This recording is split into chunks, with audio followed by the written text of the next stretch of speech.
Hello. I thought I would fill you in on a few of the things that are going on with the show. First off, the last of the re-uploads are going to be finished before the end of September, so I thought I'd let you know what's going to happen after that. After over 2.5 years of this schedule, I've kind of gotten used to it myself.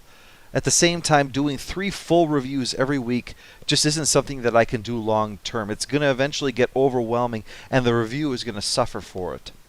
Instead, whenever I would have previously done a re-upload of an old video, I'm going to be doing a review of a 30-minute show like Cowboy Bebop or Justice League. So there will always be a Trek review on Saturday, and there may be a review of a smaller work on Thursday. It depends on what else I'm doing in that week. Some of the reasons why I wouldn't are, for instance, next month I'm going to be doing some mini-series, so that's going to take several days of the same week, so there would not be a little mini episode, if you will. Sometimes if I'm going to do a really big movie that would be like 4 or 5 parts, I might not have the time to put a video in on Thursday. But for the most part, if you get, for instance, an X-Files on Tuesday, you would get a Cowboy Bebop on Thursday, for example. Anyway, the point is that Star Trek will still always be on Saturday. That will be its pipe. And Thursday pipe will always be a 30-minute thing, whether it's animated or whatever might fit in that. Perhaps if Red Dwarf comes back, that would go in that slot there. And then the Tuesday slot would be basically everything else. X-Files, Doctor Who, Stargate, movies, whatever would go in there.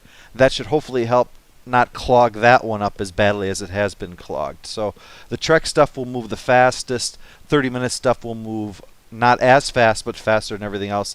Everything else, unfortunately, has to stay in line for the Tuesday slot. Okay. I'm also hoping to make some other changes around here, specifically to the website or how the show is made. And I thought I would do something different for this, because that kind of thing is going to cost some money. The request stuff that I do has always been my way of thanking people for the donations, and that has definitely been a massive part of why this has worked. Thank you all so much for your generosity over the years. It's been incredible. And I'm doing this here because I thought maybe there's a way I can do something a little bit different for this. I know $50 is a lot of money. At the same time, doing the episodes takes a lot of time, so that's the reason for it.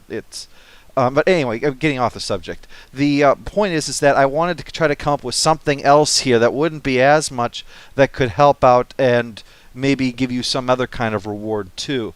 So this is what I'm doing. And I decided not to do a full Kickstarter right now. I thought, why don't we just do something small for the moment. So here's what it is. If you donate $20, I'm going to send you your own near mint Mind Bomb. I will also, if you want, write anything on there that you want, within reason. And I will sign it or forge the signature of a fictional character on there if you want me to do that. Anyway, the money's going to be used to help fund some additions to the show, behind the scenes stuff, or on the website. And obviously I only have a limited amount of them, so I will post a note when they're all gone. You can think of this as a special, extremely limited bit of SF Debris merchandise if you want. Or you can think of it as a shameless attempt to cash in. Anyway, the link will be PayPal, or you can use the snail mail too. Info is going to be on the website, sfdebris.com/donate.asp, like it always is. Finally, wanted to clear up something. I'm not doing video game reviews for the foreseeable future. The only exceptions are Knights of the Old Republic, because I agreed to do that before I realized that I really should not agree to do that. And another one that's going to make more sense once I get to it. Now that may change eventually, but for right now I'm just going to stick with the above schedule and not let the work suffer. If I try to take on something as huge as another video game, I'm afraid it's going to ruin everything. So I'm just going to not do that for right now. But thank you again for asking. It's nice to think that you're actually that interested in what I have to say about it. Finally, thank you for all of your support. I know we've had a few hiccups over the last several months with the website, the videos going up in the afternoon instead of in the morning. I think I've got all of that stuff sorted out, and things should be on time, and the website should be more stable going forward. I will really do my best to maintain that. And I appreciate your patience and your continued interest in the show, and I'm going to do my damnedest to try to justify both. So thank you all.